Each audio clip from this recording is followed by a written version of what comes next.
Is it abuse of privilege or helpful medicine? Medical marijuana continues to face scrutiny in California, especially as pot clinics open and close in the valley. And we're getting closer to voting on whether to legalize marijuana for recreational use. There are only 3 doctors in the Fresno area who recommend pot as medical treatment. And just one of them agreed to be part of our special report. CBS 47's Tony Body sat in on a consultation to see what it takes to get a medical marijuana ID card. The debate over whether to legalize marijuana for recreational use is about to get serious. In November, California voters will head to the ballot box to say yes or no to taxing and regulating cannabis.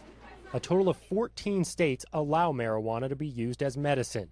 It's been legal here in California for a decade.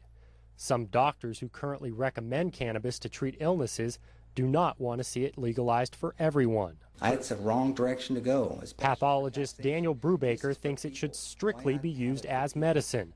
The Fresno doctor only prescribed traditional pharmaceuticals up until 3 years ago. That's when he became convinced of marijuana's health benefits and made cannabis his recommended treatment of choice. It works. One medication, one herb, can handle 5, 6, 7 different medical issues that would require expensive drugs. Drugs that don't work on every patient effectively. Patients like Jason Lerma, who drove up from Porterville to see Dr. Brubaker. His reason? Pain.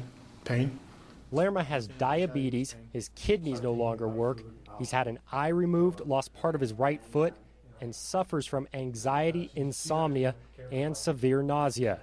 He says the only time he's comfortable is when he uses marijuana. He began illegally self-medicating last year after a friend suggested it. I was reluctant to try it because of everybody's, notion about weed. And after I did, I saw the major difference. Now, Jason wants to get his hands on a medical marijuana card, which will allow him to access the drug legally. Okay, take a deep breath for me. The doctor puts him through an exam, which takes about 30 minutes. Any pain in your stomach? In the end, Brubaker recommends medical marijuana for Lerma. And because of the doctor's okay, Lerma is allowed to possess as much as a ½ pound of processed marijuana and grow up to 6 mature plants. The doctor gives his new patient an informational handout, which includes rules and recipes. Most of them use it as edibles, teas, rarely smoke it. That whole process allows the body to relax more and they don't get the euphoria. So it's not like using it for recreational purposes. It's not something that I'm going to say, hey, come roll one up with me. Let's have some fun. No, this is for my pain. This is serious. This is not something to joke around about.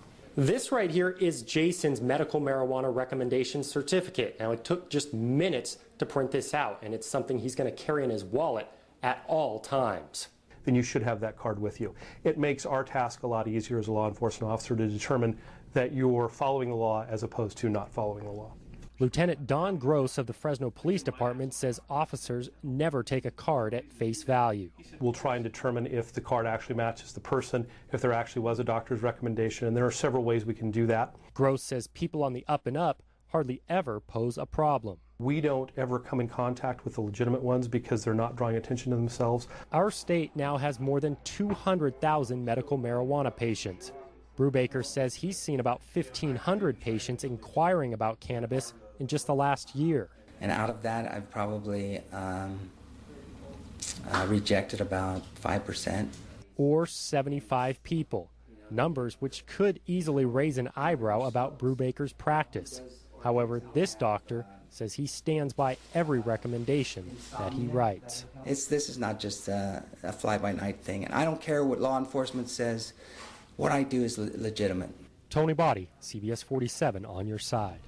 And we also want to mention that Dr. Daniel Brubaker is part of an ongoing narcotics investigation. That case involves Oxycontin, not marijuana. Clovis PD, the DEA, and the medical board initiated that investigation 2 years ago.